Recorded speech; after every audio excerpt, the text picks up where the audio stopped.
Hello, magandang araw po. Ngayon nga ho pala magdi-deliver ulit tayo ng banami. Matagal-tagal na nga ho pala tayo hindi nakakapagbiyahe ng mga similya.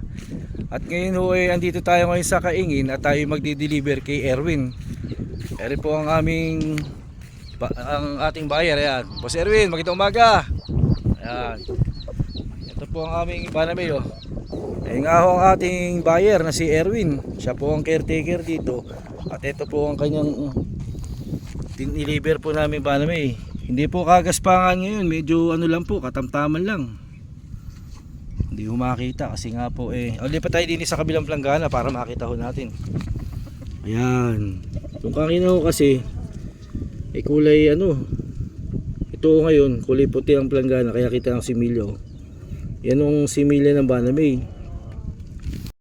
At dito naman po niya ilalagay sa nursery. Gumawa ho siya ng nursery dito na pinalibutan niya ng lambat. Ayan, pinong lambat ho Tapos dito niya ihuhulog. May hulog na hong bangos siya doon. Erwin, ilan ba hulog mo yung bangos doon? 10,000. Ilan? 10,000. 10,000 na bangos. Oo. Anong size yung kinuha mo? 3,400. 3,400. Ngayon parang lagpusan na Malaki na. lalaki na. Dahil mainit nga ho yung panahon kaya malalaki na yung mabilis lumaki yung bangos ngayon. Pagka ho kasi mainit ang panahon, kumakain yung mga bangus. Ayan, yan yung mga bangus natin na hulog nila Erwin. Ang kanya nga ho palang in-order ay 150,000 na banami.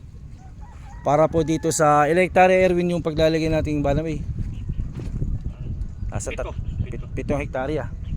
Yan, 7 hektarya po ang paglalagyan. Ito, isang kahon na to. Ayan. Yan po ang kanyang paglalagyan ng banami.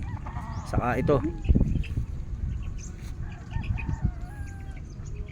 Yan. Tamang-tama lang ho ang paghuhulog ng banami ngayon. Kasi nga ho ay matindi na ang alat o tasik na ang tubig alat dito sa atin. Mas gusto nga po ng banami ay ang maalat na tubig. Inaalagaan nga pala yung banami 3 hanggang 4 na buwan. Yung iba ho 3 buwan nagpa-partial harvest na . Mabilis lang ho lumaki yung banami kaya pwede na mag-partial harvest sa loob ng 3 buwan.